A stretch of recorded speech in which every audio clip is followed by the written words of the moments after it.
and welcome back to another episode of Shadow Chat Sessions. This is the only place on the Dark Dialogue Network where we actively lower the collective IQ of the audience, and somehow people keep coming back for more. Now, before we get into today's chaos, a quick reminder: if you enjoy this show, well, that is your first red flag, but also your cue to go back and check out everything else that we've got going on. Now, if you want actual investigations where we pretend to be responsible adults, that's Dark Dialogue.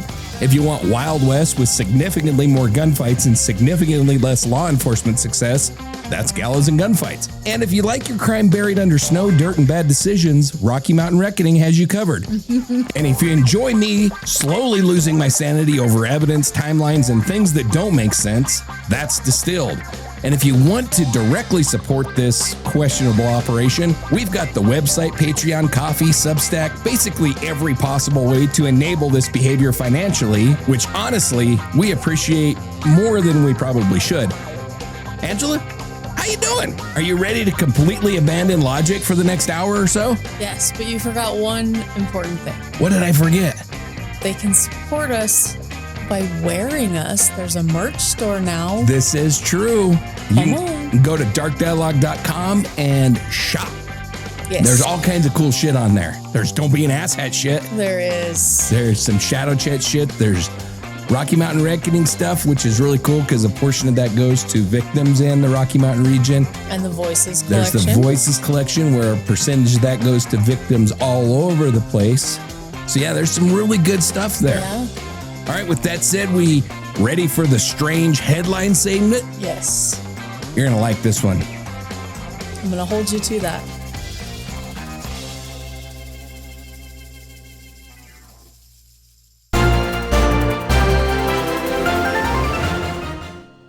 Man sentenced after weaponizing a fart during police strip search. No, I don't like it. Move on. A man in Scotland was sentenced to 75 hours of community service after deliberately farting during a police strip search. Oh my gosh. Maintaining contact and asking officers, how do you like that? All right. So this is not satire. This is not The Onion. This is a real court case that made it all the way through an actual legal system with actual judges, actual prosecutors. And at some point, someone actually had to write the phrase deliberate flatulence into an official document. September 25th, 2018, Aberdeen, Scotland. Police responded to what is essentially a minor situation. Reports of a small traffic incident and some disorderly behavior. Nothing major. Nobody's expecting this to become international news for what it eventually becomes. They arrive and they find 28-year-old Stuart Cook. He's agitated. He's yelling. He's being a problem. Standard, this is going to end in handcuffs type of behavior. So they arrest him. They bring him down to Kitty Brewster. Yeah, that's her real name. Scotland. Kitty Brewster Police Station, and they begin processing. Now, at this point, and I got to say, I come from Scottish descent. So, yeah, Shadow Chats originates from the same people that thought Kitty Brewster was a good name for a place. So it fits. So now at this point, this is where the story should end. Paperwork, maybe a night in custody. Everybody goes home. Nobody outside Aberdeen ever hears about this. But no, because during a strip search, and I want you to really picture the professionalism of this moment. Oh, I don't need to. Officers are doing their job. It's a controlled environment, standard procedure. This man decides to escalate the situation in a way that no training manual has ever adequately prepared for. He looks directly at the officers, maintains eye contact, and then deliberately lets one rip. Not accidental, not nervous, not oops. This was intentional, tactical, directed. And then because apparently the act itself wasn't enough, he follows it up with the line, how do you like that? Which is just, that's not even criminal at that point. It's performance art. Now, here's where it gets even better. This doesn't just stay a weird story told in the break room. This gets charged, prosecuted, argued in court. Somewhere, a prosecutor had to stand up and explain this situation with a straight face. The behavior is described officially as obnoxious and deliberate. Not kidding. And ultimately, the court rules that this qualifies as threatening or abusive behavior, which means, legally speaking, this man weaponized a fart. His sentence, 75 hours of unpaid community service. No jail time, just enough punishment for the system to say, we acknowledge what you did and we're not letting that slide. And you know there had to be at least one officer involved in that case who thought, I did not sign up for this. My take? Look, we have covered some wild stuff on this show. Real crime, serious investigations, things that actually matter. But this might be one of the most committed acts of petty defiance that I have ever seen, because this man didn't just lose control. He made a decision, a calculated decision in a police station during a strip search, surrounded by authority. And he said, you know what this situation needs? Escalation. And then followed it up with a one-liner that, like he was acting out a stand-up set. Also, let's be honest, 75 hours of community service feels like the court saying, we're not putting you in jail, but we are going to make you think about what you've done while you're picking up trash for a week. And somewhere in Scotland, there is now a legal precedent, however small, that yes, under the right circumstances, a fart can in fact be a crime. That's where we are as a society. So at what exact moment do you think he decided, yeah, this is worth it? 2 seconds. 2 seconds before. Yeah, this just does not seem like a guy who really thinks about his behavior. However, had you not have said Scotland, I would have been concerned that it was my kid. Yeah. I mean, I've known a few people that would do something like this. So do you think the officers were more offended by the act or the eye contact? Oh, that's a good way to put it. I do not know. But they are trained in pepper spray, so how are they not trained in situations? This is true. Now, if this goes to appeal, what does that even sound like in a courtroom? I don't. I will not be prosecuting that case. No, me either. All right, we ready for the conspiracy corner? Yeah. Birds aren't real. A growing movement claims that birds were wiped out decades ago and replaced with government surveillance drones. And somehow this started as a joke, but now has real followers. All right, Conspiracy Corner. And today we're tackling one that on the surface sounds so stupid that it circles all the way back around to being kind of brilliant. Birds are not real. Not some birds, Poor not birds. Select species, not pigeons are suspicious. No, all birds gone, replaced. Pigeons are suspicious. They are. Now, according to this theory, somewhere between the late 1950s and the early 2000s, the United States government made the executive decision to eliminate every bird in existence and replace them with surveillance drones. Why? Because apparently wiretapping wasn't efficient enough, so the logical next step was mechanical pigeons. Aviary. Now, the origin of this is actually important. This whole thing starts around 2017 with a guy named Peter McIndoe, who sees real conspiracy protests happening in the wild and decides to basically say, okay, how far can we push this? So he creates Birds Aren't Real, not as a belief, but as a parody of belief. And here's where it gets interesting, because he doesn't just half-ass it. He builds the lore. He builds the language. He builds the conviction. You've got things like Operation Water the Country, where the government supposedly poisoned all the birds, claims that birds sitting on power lines are recharging. Oh, the idea that there are secret bird manufacturing facilities. You said that with a straight face. And people start showing up to rallies, holding up signs, doing interviews, dead serious. And at first, with the birds, everyone's in on the joke. But then something shifts because the more you repeat something, the more you build a community around it, the more it starts to feel real, not because it makes any sense, but because people belong to it. And now you've got this weird gray area where some people are clearly joking, some people are playing along, and some people you're not entirely sure, which is honestly the most dangerous place any idea can exist because it stops being about truth and it starts being about identity. Now, let's be clear. This specific movement is satire. Even the creator has said that outright, but the structure is identical to every real conspiracy that we've ever heard. Hidden knowledge, distrust of authority, a simple explanation for complex systems, and a community that reinforces it. And that's the part that actually lands because, yeah, birds aren't government drones, but we do live in a world where surveillance is real, data collection is constant, and you're being watched, just not by a pigeon with the USB port. My take, doves. Here's the problem, and also why this is funny. This started as a joke, making fun of conspiracy theories, and it worked so well that it accidentally proved how conspiracy theories work.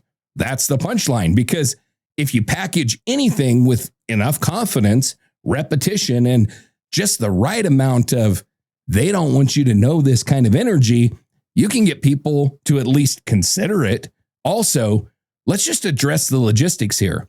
If birds were drones, do you understand the level of maintenance that would require? Like somewhere there's just a government warehouse full of broken robins, IT guys fixing sparrows, a supervisor yelling, "Why is the hawk in Sector 3 buffering again?" And don't even get me started on geese. You're telling me the government built something that aggressive on purpose? Absolutely not. Geese are natural. That level of hostility cannot be engineered. But I will say this. Next time you see a pigeon just standing there, not moving, staring at nothing, you're going to think about it. And that's how it gets you. Mm. So at what point does a joke stop being a joke and start becoming a belief system? The second I'm concerned about us consuming chicken and turkey and ducks and pheasants. Right? Yeah. Yeah. Yeah. That's apparently lab growing. I don't know. I guess. But what about the ones that I hunt? This is true. So if birds were surveillance drones, which one is the worst offender? Pigeons, crows, or seagulls? Seagulls. Mine. Seagulls are evil. Mine. They're evil. What's more concerning, that this started as satire or that some people didn't realize that? That some people didn't realize that. That's pretty concerning. And how you said that with a straight face, I never understand. I do my best. I know. I'm very proud of you. Thank you. All right, you ready for the Reddit rabbit hole? Oh, yeah. Well, isn't it the Reddit and internet rabbit hole? Today is Reddit. Ooh, Reddit's bringing it. Okay. The Birdmen versus Mudmen war. But are they part of the government now? A subreddit exists where thousands of people are actively role-playing a full-scale war between sentient bird people and humanity. And the longer that you read it, the less clear it becomes whether everyone is joking or if they're serious. All right. So this one starts the way that all bad decisions start.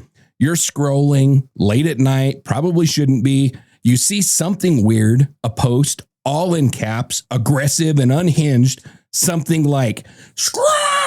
We're coming for you, Mudmen." I was not expecting. And your first thought is, okay, that's enough internet for today, but you don't leave. It's my fault for having internet. Because curiosity is a terrible trait, so you click.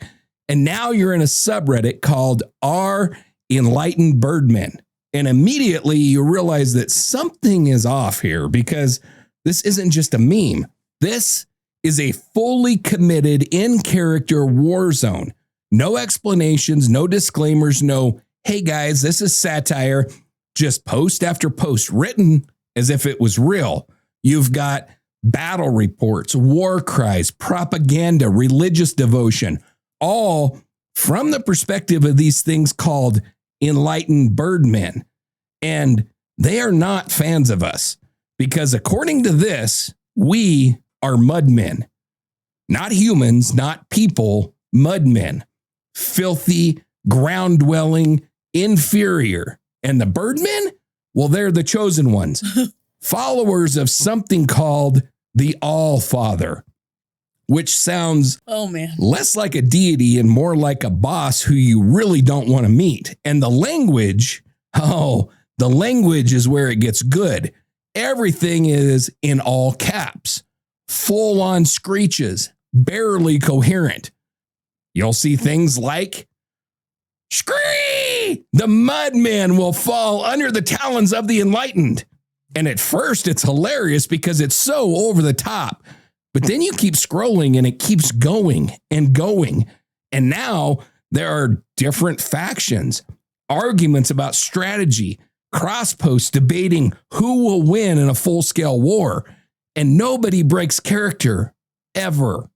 That's the part that starts to mess with you because at some point your brain goes, wait, are they all in on this? And the answer is probably, but also maybe not all of them because this has been around for years, long enough for new people to join, not fully get the joke, and just commit. And now what started as a bit feels like a micro-civilization, a completely fabricated mythology with lore, hierarchy, enemies, belief systems, playing cards, built entirely out of internet nonsense. And the longer you sit in it, the more it starts to feel like you're the weird one for not participating. My take? This is what fascinates me about the internet. Not the big stuff, not the news, not the platforms. This, a group of people collectively deciding, you know what? We're birds now and we hate humans.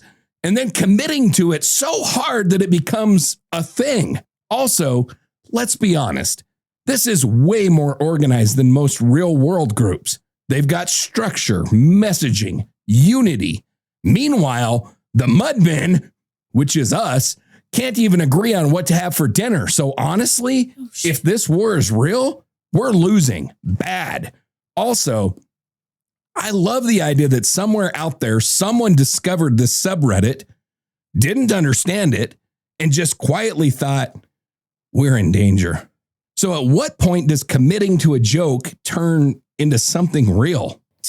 I don't know, and I'm scared. Yeah. And I feel like we should have given an earbud decibel warning before this episode. Hey, you never know what's coming. You never know what's coming on Shadow Chat, so you just better be prepared. This is true. Now, if you pick a side, Birdman or Mudmen, where are you going? Mudmen. I don't like to fly. I'm going Mudmen too, because I don't have to participate in none of this nonsense. I just have to be me. Yep. So what's more unsettling, the concept or the fact that nobody breaks character? The fact that nobody breaks character. It's weird. You should check it out. It's weird. I need more weird in my life. This one's weird. All right, you ready for the Dipshit's Diary? Yes. How many ambulances and Waffle Houses do we have today?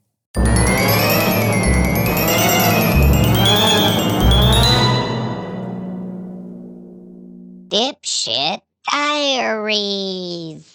The daytime burglar who thought crime had office hours. A man broke into his own mother's house in broad daylight and then told police he thought burglary only counted if it happened at night. Oh my gosh. All right, so welcome to Dipshit's Diaries. And this one is special because this is not a misunderstanding. This is not bad luck. This is weaponized confidence in being completely wrong. June 12, 2013, Eastlake, Ohio. We've got Ohio's right there with Florida. I got to tell you, man, it is right there. Sadly, what is going on out there, people? I don't know. We've got a 22-year-old guy named James Blankenship. Now, important context here. His mother had already banned him from the house. Not please knock, not call first. No, banned. So naturally, like legal restraining order and everything, or just I don't know about legal, but she said get out and never come back. Okay. So naturally, he decides that the best course of action is to go back right away. At 11 o'clock in the morning, broad daylight, full visibility, zero stealth. He removes a screen. He climbs through a window and enters the house like he's trying out for the least subtle burglary of all time. And at some point, things go sideways because, well, of course they do. And he ends up hiding inside the house when police are called, which is already not a great plan. But here's where it becomes legendary. Police find him. They pull him out. They inform him that he's being charged. And instead of denying it, instead of asking for a lawyer, instead of doing literally anything helpful for himself, he says, and I quote, "I thought you could only be charged with burglary if you break in during the nighttime."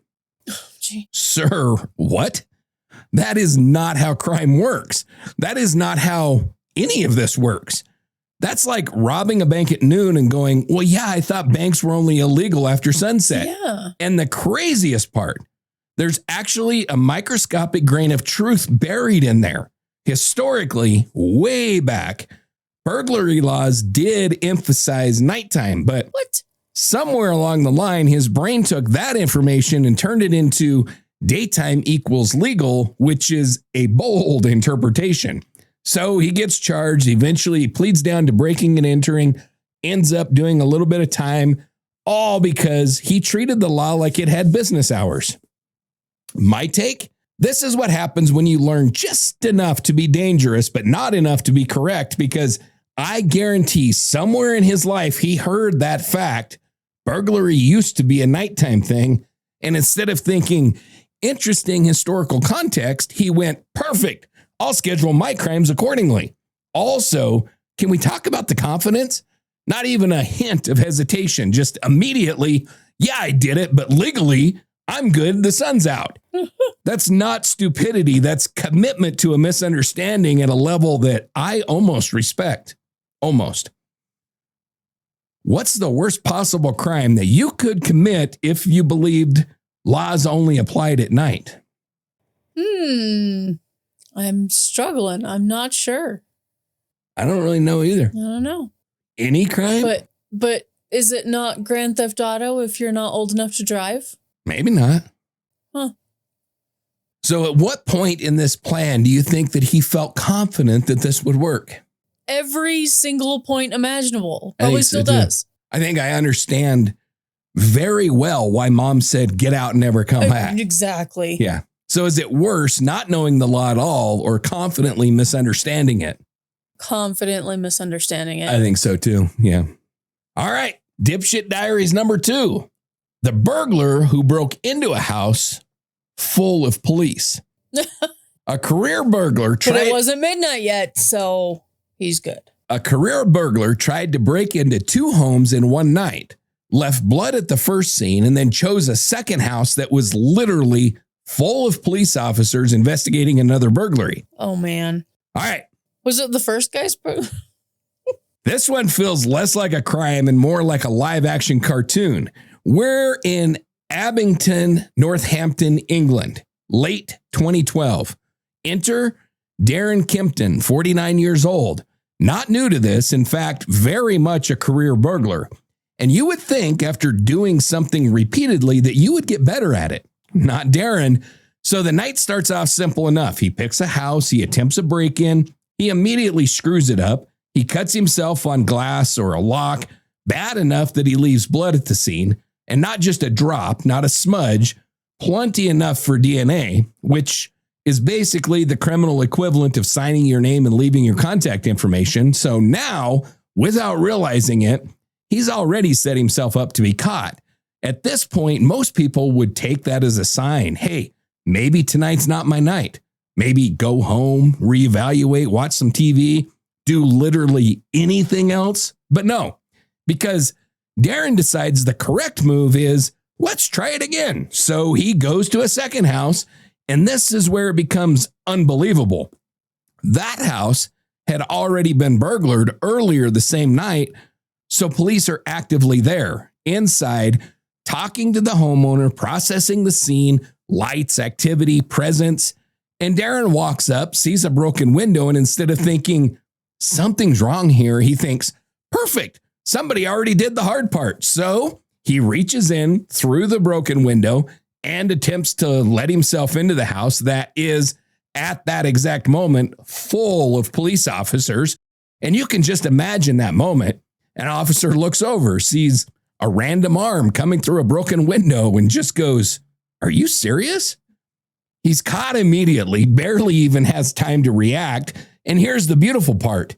They notice his injury, which leads them back to the first burglary, which is tied to him by the blood that he left behind. So in one single night, he manages to fail at one burglary, successfully implicate himself with DNA, and then attempt a second burglary inside of a police investigation. That's not bad luck. That is a masterclass in making every wrong decision available. My take? This is what happens when confidence completely replaces awareness, because at no point did he stop and think, why is this house already broken into and full of people? Like, even if you're bad at crime, you should still be decent at reading a room. And this guy didn't just fail to read the room, he broke into it. Also, can we talk about the efficiency? Most criminals try to avoid evidence. This guy provided DNA, a second crime scene, and himself delivered directly to the police. That's not incompetence, that is customer service. He solved this case for them. So at what point in this night should he have realized that things were going badly? When he woke up that morning. Yeah. Where were all the law enforcement vehicles? How does he not, did they all walk there? Possibly. I don't know. Okay. I know that in England, I know nothing about England. I don't know where did I say this took place? I just remember you said 2012 in England. So I'm like, there were cars. Cars were invented. Abington, Northampton, England. So I know in England, a lot of them walk. They walk their beats. So it's possible they were on foot. I don't really know, but I just found it entertaining. Wow. So what's worse, leaving DNA at the scene or immediately walking into police at another? Walking into police at another. Well, I don't know. I'm gonna wave the white flag on this one. I mean, I gotta say it's walking in and police, like, you're gonna break into a house without like checking to see if it's occupied with people first? Yeah. Like, that is insane. Like, you could be coming to a convention of, like, I don't know, a bunch of people with guns, like a gun collector's convention or something. Like, how the hell do you peek through a window first? That is insanity to me. You could be walking in on some dude that's like 6'6", 450 pounds of solid freaking muscle or something. Like, I don't know.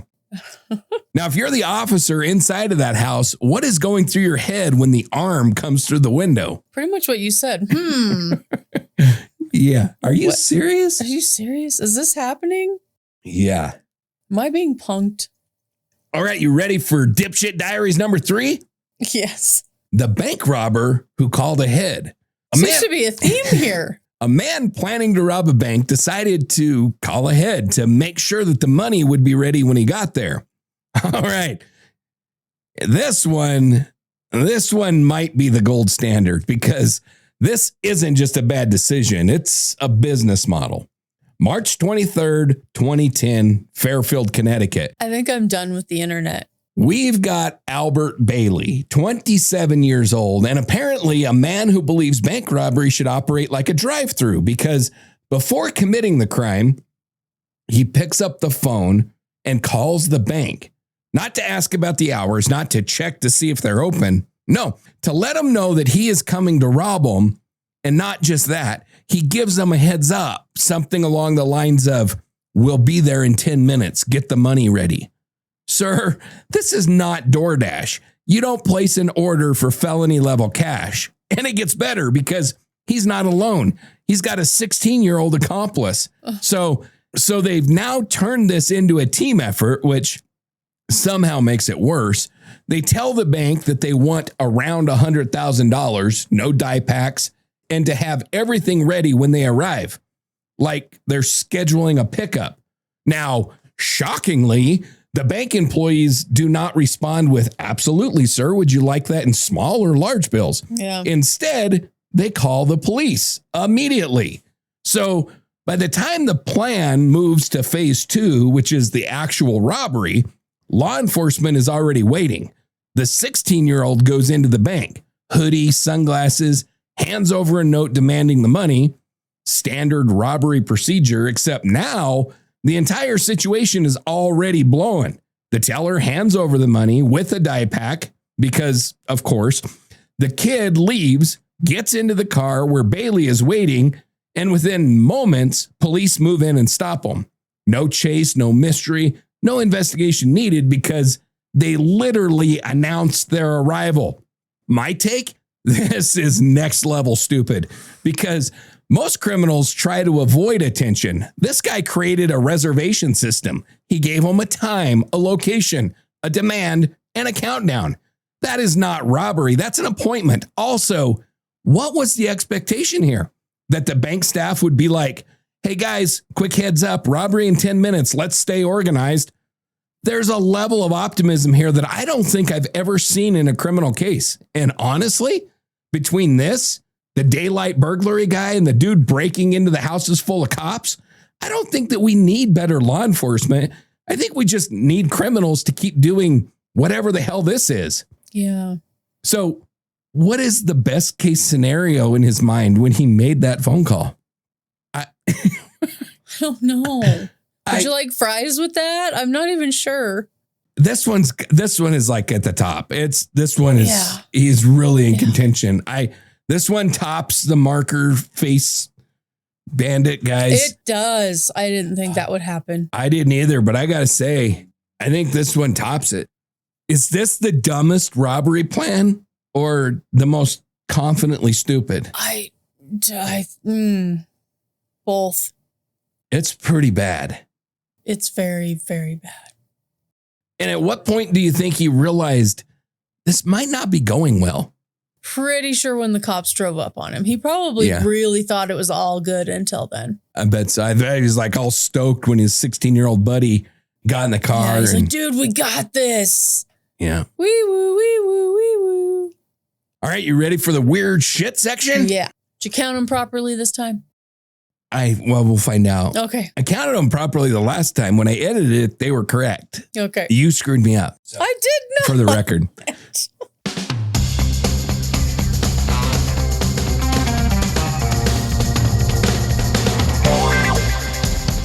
Weird shit. All right, now this one is, I don't know what the hell this one is. I don't know what it is. The cat telephone. In 1929, Princeton researchers conducting auditory experiments wired a sedated cat's auditory nerve into a telephone-like setup and successfully transmitted sound through it, essentially turning the animal into a grotesque biological microphone. All right. That's awful. Yeah. This next one is not paranormal. It's not conspiracy and it's not internet nonsense. This one is just history being deeply, deeply unwell because in 1929, at Princeton University, two researchers, Ernest Glenn Weaver and Charles William Bray, were studying how sound travels through the auditory nerve. Normal enough start very quickly becomes not normal. Their question was basically, how does the ear convert sound into a signal the brain can understand? Reasonable scientific question. Their answer? Apparently, let's turn a cat into a telephone. And I need everyone to understand that. This is not a nickname. This is not journalists being dramatic. This is not one of those technically that's kind of what happens kind of stories. No, they sedated a cat, accessed the auditory nerve, attached wiring and amplification equipment, and set up a receiver in another room about 50 feet away. Then one researcher spoke into the cat's ear while the other listened at the receiver, and he could hear the voice coming through, which means that for one deranged moment in scientific history, a cat was functioning as a live transmission device, a biological landline, a furry speakerphone prototype from hell. And the more you picture this, the worse it gets, because this wasn't some accidental side effect. This was the experiment. One man with a cat, one man in another room, actual sound transmitted through the auditory system, like Edison's lab got possessed by a demon. So scientifically, yes, they were learning something real about auditory signaling and nerve transmission. It did contribute to the broader understanding of hearing science, but at a human level, this still sounds like a scientist lost a bet. Hey, what are you working on? Oh, nothing big, just inventing the meow-rolla. Yeah. And of course, because this was early 20th century science, there's also this horrible historical layer where researchers were doing things that today would get you thrown out of academia, escorted off the campus, and probably yelled at by everyone within a 100-mile radius. So yes, important science, but also absolutely cursed science. My take? This is one of those stories where the phrase well documented somehow makes it worse, because if this were just a rumor, you could laugh and move on. But no, this happened. Someone wrote it down. Someone approved it. Someone probably stood there in a tie and thought, gentlemen, we are making excellent progress. No, you're not, Harold. You have built a cat phone. And I think what really gets me is the sheer confidence of old school researchers. They never seem to be burdened by the modern question of should we? They only cared about whether they could. Yeah. And that's how you wake up on one day in 1929 and find out Princeton has created something that sounds less like a neuroscience experiment and more like the worst children's toy ever made. Mom, I want a puppy phone. No, we have a phone at home. The phone at home, this. So at what point in this experiment did someone need to step in and say, we are absolutely not doing cat telecommunications? Where's PETA? I thought we needed PETA back then. I don't think we ever need PETA, but something. We need something. We need something. So what is the more disturbing part? That it worked or that someone thought to try it? That someone thought to try it. I can't even. Yeah, I mean, I guess that from my research and everything, it looked like this was like really instrumental in the design of the cochlear implant and stuff. But the whole story is just jacked. Yeah, that's just. So if you discovered this in an old science journal with no context, would you assume it was research or a confession? I would probably assume it was crap, but yeah, I don't know. All right, you ready to move on to weird shit number 2? I'm scared. The cryptid edition. Okay. The shug monkey. A hyper-local British cryptid from Cambridgeshire, the shug monkey is described as a black, shaggy dog with the face of a monkey, said to haunt one specific rural lane and act as an omen of death. So if you've ever thought that traditional folklore was just a little bit too normal, let me introduce you to something that feels like it was invented by a guy who saw a dog in the dark, panicked, and then made it everyone else's problem forever. This is the shug monkey. And it comes out of Cambridgeshire, England, specifically tied to one road, Slough Hill Lane, which already sounds like a place where something bad is going to happen. Kind of does. Now, most regions have some version of a black dog legend. Big, shadowy, omen of death type of creature. England especially is loaded with them. But apparently, at some point, someone looked at the concept and thought, you know what this needs? A monkey face. Monkey face. So now instead of a clean, terrifying hellhound, you've got this thing described as a large, shaggy, jet black dog with long limbs, moving sometimes on all fours, sometimes upright, and very human, very wrong monkey-like face staring back at you. Big eyes, too expressive, too aware. And that's the part that makes it worse, because dogs, You can understand dogs, but something that looks at you like it recognizes you, no, we're not doing that. Yeah. And according to local accounts, this thing didn't just exist, it owned that road. People avoided Slough Hill Lane at night specifically because of it. Not, hey, weird noises sometimes. No, don't go down that road after dark. That's how you know a legend has teeth. And like a lot of these old British creatures, it wasn't just a monster, it was an omen.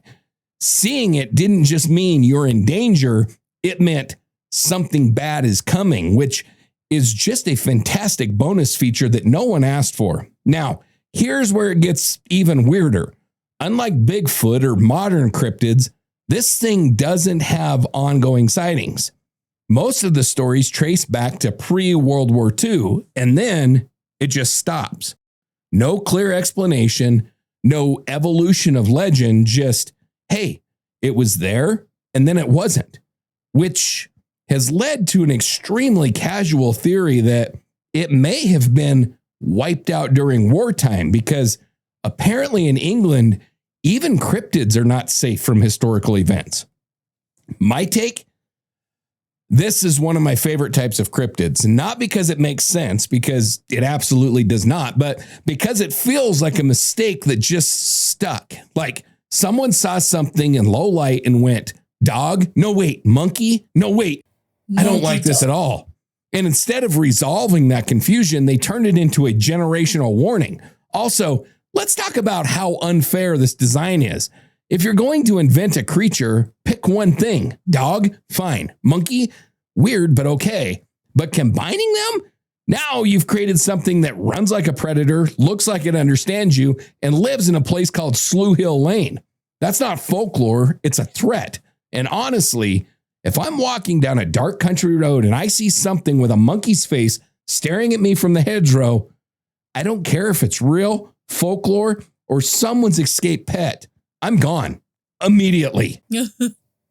So what's worse, a normal hellhound or something that looks human enough to recognize you? Human enough to recognize me. Yeah. And I think the fact that it disappeared after World War II makes it more believable. Yeah. That's weird. I think it's freaking crazy shit. I don't. Because you got people that are like, we used to see this weird ass thing and now it's gone now. Like, it's not like a normal urban legend where it's just overactive imaginations. Whatever it's happened like, to that thing? Yeah. So why do you think some legends stay hyper local like this instead of spreading? Because it's gone. Like, whatever happened to that Maybe it thing? was real. That's true. Maybe it's, not like Nessie. Maybe this thing actually existed. Maybe it was something. If you had to walk down Slough Hill Lane at night, how far are you making it before turning around? I don't know. Yeah. Yeah, because, both dogs and monkeys like bananas. So take bananas, you'll be fine. Seeing it means you're going to die. No. That's what the legend says. I'm not walking down that road. All right, you ready for weird shit number 2? Yes. Paranormal. Love it. The Mackay poltergeist, 1695. In 1695, a Scottish farm was reportedly plagued for months by an unseen force that threw stones, set fires, moved objects, mocked prayers, and occasionally appeared as a strange boy watching from the shadows. All right. So this one takes us back to the year 1695, Scotland, a farmhouse called Ringcroft of Stocking. I love those names. Mm-hmm. They're so freaking cool, which already sounds like a place where something bad lives. Now, this isn't one of those someone heard a noise kind of ghost stories. This is a months-long documented situation involving an entire family, their neighbors, and eventually clergy who showed up and said, yeah, something's not right here. So it starts small, which is always how these things go. Livestock getting loose, restraints breaking for no reason, stuff being moved around. Annoying, but explainable, maybe. Then it escalates. And when I say escalates, I mean this thing goes from weird farm problems to full paranormal chaos. You've got stones being thrown inside the house, outside the house, just appearing out of nowhere, objects destroyed, clothes cut, bedding ripped, tools flying around, fires starting in and around the house, which is already enough to say, okay, we're moving, but they don't move because it's 1695. And apparently your options are stay, pray harder. That's it.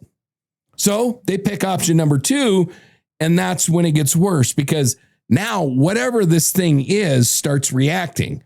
People report knocking, whistling, and voices, something actively interrupting prayers, even physically shoving people while they're praying like it's personally offended, which is just next level petty. Imagine haunting a house and your main focus is absolutely not, we are not doing religion tonight. And then every once in a while it shows itself. Not clearly, not consistently, but enough. Witnesses describe a boy sitting by the fire, a figure at the window staring in, something that appears and then just disappears again. And that's the part that always hits because objects moving, fine. Noise, okay. But something that looks like a person just watching, no. That's where it stops being interesting and starts to become a problem. I draw the line. Now, eventually, ministers get involved. They stay at the house. They witness some of it themselves, and their solution is exactly what you would expect for 1695, more prayer, more fasting, more attention, and over time, it just stops. No explanation, no resolution, just months of chaos, and then silence. My take? All right, here's what I like about this one. It's not trying to be subtle. This is not a quiet haunting. This thing throws rocks, starts fires, interrupts prayers, and occasionally just shows up to stare at people. That is not a ghost. That's a problem tenant. Can we talk about how aggressive it is during prayer? Like such a specific behavior. Like it's not just haunting the house. It has opinions. And I don't know what's worse. The people in 1695 experienced this and went, clearly we must pray more. Or the modern people hear this and go, yeah, that tracks. Also, if I'm in that house and something throws a rock at me from inside the room, I don't care what year it is. I am gone. Right. Yeah. You can keep the farm. You can keep the ghost. You can keep whatever that kid by the fire is. I'm out. I draw the line there too. Yeah. So at what point do you abandon the house? The first stone throw or the first time something shoves you during prayer? Oh, I was going to say physical. Both of those are physical. So physical. Yeah, I'm telling you what, man, the stone throwing thing, whatever. Okay, maybe it's a ghost, whatever. If it's interrupting prayer, I think demonic, I'm gone. Yeah. I'm telling you straight up, I'm out. It is not scared. It's not a ghost. We're talking demonic at that point. I don't want no freaking part of it. I've told you I believe in that shit. I don't play with it. I'm gone. So what's worse, invisible activity or seeing a human-shaped figure that should not be there? That's tough. I think they're both equally not good. It's probably just because I have grown up in the age of movies and shit, The Omen. Mm-hmm. But there's something about like a little boy haunting, staring. Yeah. I think that it's probably caused from The Omen, but I'm like, nope. And Children of the Corn, that little freaking psychopath. Mm-hmm. I don't know, man. There's something about freaking creepy little kids. And The Grudge. Isn't that the Oriental one? Yeah, but there's a kid on it. Is there? I don't remember that one as well. And I had a friend who had a kid who looked just like him at the time, so... The haunting little kids freak me out, man. I was really mean, and I would make the Grudge noise when that... That shit freaks me out. I don't know what it is. I don't know why it's creepy. And it's probably because movies, but they've impacted me. If this happened today, do you think it would be treated as paranormal or something else entirely? Paranormal. I think so, too. I don't think a lot has changed when it comes to this kind of stuff. I mean, more attention. And you have to question it more because you don't know if it's fake or not. But yeah, AI and all that. Yeah. All right. You ready for the next weird shit? Operation Airborne Beaver. Is it Scotland? In 1948, Idaho wildlife officials solved a beaver overpopulation problem by loading the animals into parachute-equipped crates and dropping them into remote wilderness, and somehow it actually worked. All right, this segment we're calling the wild card segment. What was the government dropping last time? Because rats. Cats. They dropped cats because it was a rat problem. Yes. Okay. Because they sprayed for mosquitoes. Oh my. They killed all the cats. And then they had to, yeah. So this is where we stop pretending that there's any real structure to this show and we just talk about whatever the hell I want to talk about. And apparently we now have a reoccurring theme on this show, animals being dropped out of the sky, because this is now the second time that we've talked about parachuting animals. Yeah. And this time it's beavers, Idaho, 1948. So here's the problem. We've got too many beavers in populated areas, flooding roads, messing up property, doing what beavers do, which is basically aggressive landscaping. At the same time, you've got remote wilderness areas that need beavers. Seems pretty simple, right? Just move them, except there's a catch.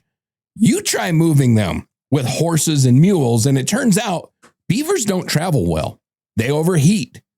They're wet, angry, and they're heavy. And pack animals absolutely hate carrying them. So at some point, someone in the Idaho Fish and Game looks at the situation and says, well, what if we just drop them from a plane? And somehow nobody stopped that sentence. So they design a system. Not kidding here. Wooden crates, parachutes attached, hinge lids that would pop open on impact.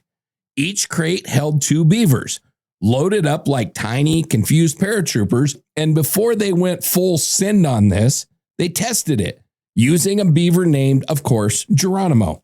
Now, Geronimo gets dropped multiple times while they figure out the right altitude, the parachute size, how not to absolutely obliterate a beaver upon landing. And at some point, reports say that he just kind of stopped fighting it, which is honestly the most relatable part of the entire story. Just a beaver midair thinking, this is my life now. You stole the line right out of my mouth, because that's exactly what I wrote. Exactly what I wrote. You're welcome.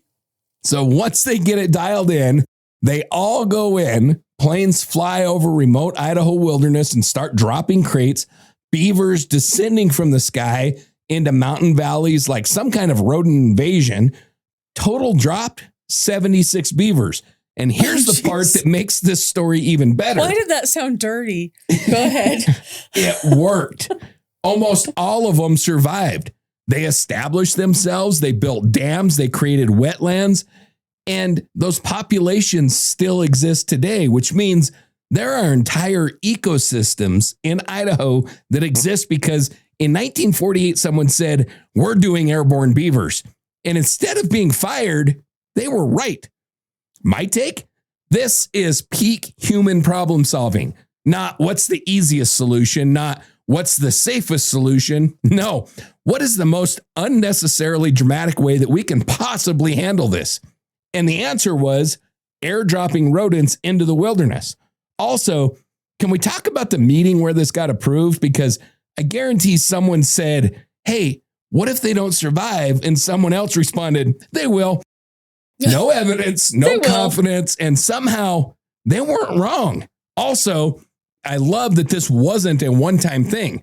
They built custom crates. They tested it. They named the test subject. This wasn't chaos. It was organized chaos. And now forever, there is a moment in history where the sky over Idaho was filled with parachuting beavers and nobody talks about it enough. At what point in this plan do you think someone should have said, we need a different idea? The second, hey, let's drop them out of the sky. I love this idea. I'm all for it. I'd have been like, oh yeah, this is freaking cool. I'll help you. Yes, we can do it. I'd have been all over this plan. I think it's brilliant. I think it's awesome. And it worked. What does Geronimo yell when he jumps out of a plane? I don't know. Me. Why did he do that? Because people used to yell Geronimo when they would jump out. That's why he's named Geronimo. was a bad dad joke. Move on. What animal should absolutely never be given the parachute treatment? Alligators. I agree. And snakes. The snakes are on a plane. They're good. They're taken care of. It's also a movie you haven't seen. I think I've heard of it. It's right up there with Sharknado. Did you know? Let me ask this last question first. If you're one of those beavers, what do you think is happening? Eviction? I don't know. What have I done wrong? I got hit with the Mandela effect. Oh, no. Apparently, there was never a movie named Shazam with... Shaquille O'Neal? No, the other one. Michael Jordan? Because that's Space Jam. Now I'm confused. I'm sorry. Moving on. No, I'm not moving on. I'm looking it up. Is it Shaq? No. It's called Kazam. Yeah, and it has Shaq in it, Yeah. right? But he's a genie. But the Mandela effect one was Shazam with the other dude, not Shaq. Sinbad. Yes. There wasn't? I remember that movie. I do too. I'm telling you, I remember it. Anybody has Sinbad? But it never existed. I don't know. I remember the ads for it and everything. But apparently it's Mandela effect. It's another example. I don't remember Kazam, and I don't know nothing about Shaq. It says the actor Sinbad has repeatedly denied ever playing a genie. Yeah, it never happened. But I specifically remember it. I remember the ads for it. I remember the trailers. I remember everything about it. But apparently it's like a whole nother Mandela effect thing. Another one for me to hate. Yeah. All right. Still not as bad as Berenstein Bears. Berenstein Bears. You ready for weird shit number 5? This is our state urban legend. Yeah. I got it right. 50 States of Strange. All right. Where are we at this week? I don't know. Colorado. Oh, Colorado. The Tommyknockers. Yes. In the mines of Colorado, workers told stories of Tommyknockers, small, goblin-like spirits that knocked on tunnel walls, sometimes warning of danger, and other times leading miners to it. All right. So continuing our 50 States of Strange, and for Colorado, we're going underground. Late 1800s, the gold and silver boom. Places like Central City, Idaho Springs, Leadville. Thousands of miners were working deep inside mountains in conditions that were already dangerous enough without adding anything supernatural to it. And yet, they did, because miners started talking about something called Tommyknockers. Now, these weren't giant monsters. They weren't shadow figures. They were described as small, about 2 feet tall, gnome-like, beards, old mining clothes. Basically, if you saw one, your first thought might be, why is there a tiny prospector in here? But here's the thing. You almost never saw them. You heard them knocking, tapping on rock walls, rapping on support timbers, coming from deeper in the mine where nobody was working. And that's where the legend splits, because sometimes those knocks were a good thing. Miners would hear them, get uneasy, back out, and then a collapse would hit that exact spot. So now you've got guys saying, these things are warning us, helping them, maybe even guiding them towards safer ground or richer veins of ore. But then there's the other side, because sometimes those same Tommyknockers were blamed for missing tools, stolen food, strange drafts, voices echoing through the empty tunnels. In the worst cases, they were blamed for accidents, cave-ins, falls, men going deeper into tunnels they shouldn't have entered. So now instead of protectors, there's something else entirely. And like a lot of old world folklore, they didn't start in Colorado. It came over with the Cornish miners, guys who already believed in underground spirits back in England. They brought that belief with them and dropped it right into the Rocky Mountains. And it stuck, because here's the reality. When you're hundreds of feet underground in the dark, hearing noises that you can't explain, your brain is going to give those sounds a face. And in Colorado, that face became the Tommyknockers. My take? This is one of those legends that makes a little bit too much sense, because if you've ever been in a building where you hear pipes knocking, wood settling, random sounds that you cannot place, now imagine that, but underground with your life on the line.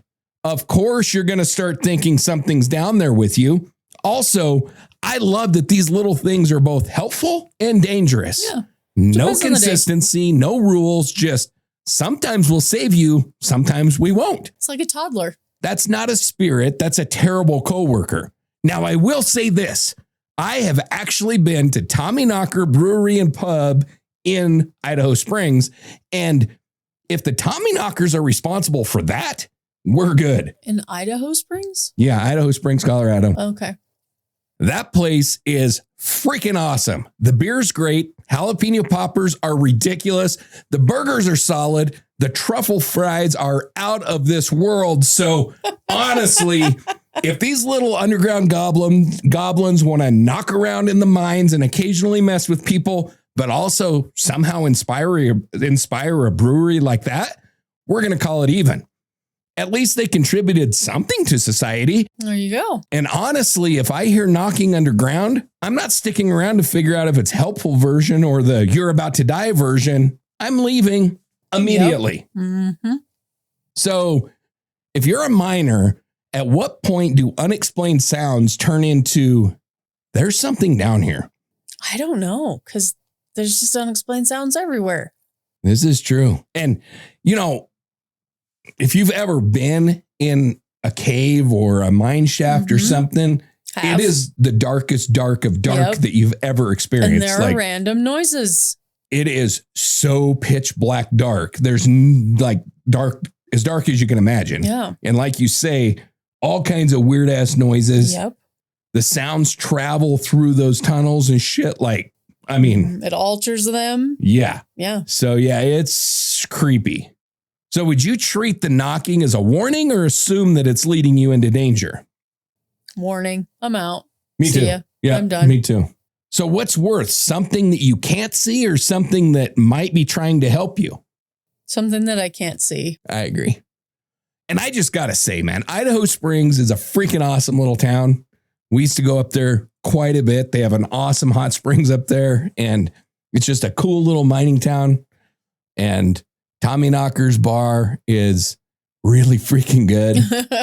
And it's cool because they got the little gnome dudes, like that's their thing, obviously. Oh, yeah. So, you know, that's like their logo and everything. But yeah, highly recommend. And there's some really cool shops downtown Idaho Springs and stuff. It's a tiny little town, kind of in the vein of Red Lodge, but smaller. But a lot of really neat little shops that you can go into and stuff. So I feel like I must go. Yeah, it's pretty great. It's pretty great. And Idaho Springs is haunted as hell. So there's that. I even more must go. Or Indian Hot Springs. I'm sorry. Indian Hot Springs. I think the whole town of Idaho Springs is haunted. Indian Hot Springs is definitely haunted. So there's that. Yeah. All right. Before we get out of here, I want to hit something real quick because we've been working on something behind the scenes that I'm actually pretty excited about. We're now putting out video versions of our shows on YouTube. Now, not full sit in front of the camera kind of podcasts. These are more like enhanced episodes. We're taking the audio and we're building visuals to it. Images, case photos, maps, timelines, and for shadow chats, just whatever chaotic nonsense fits the story. So you're not just listening anymore. You've actually got something to follow along with, especially in the investigative episodes where seeing locations and evidence makes a difference. So if you haven't yet, check out the Dark Dialogue channel on YouTube. All of the shows are there, organized into playlists, so you can jump into Shadow Chat Sessions, Dark Dialogue Main Show, Distilled, Rocky Mountain Reckoning, all of it. Same network, just built out visually. Now on the audio side, it's a little bit different. Each show has its own feed. So if you've got a favorite, follow that specific show on Apple, Spotify, iHeart, wherever you listen, and you can just binge that lane without digging through everything else. And if you want to support what we're building here, we've got the website, Patreon, Coffee, Substack, whatever works for you. That support is what allows us to keep expanding this, keep improving the shows, and keep doing things like turning this into a full visual experience. And of course, follow, rate, review. All of that stuff helps more than it probably should. And as always, we'll be back with more weird shit, strange shit, dipshits, all the shits. The points will never matter. And the points are never going to matter. So stay safe, everybody. Have a great night.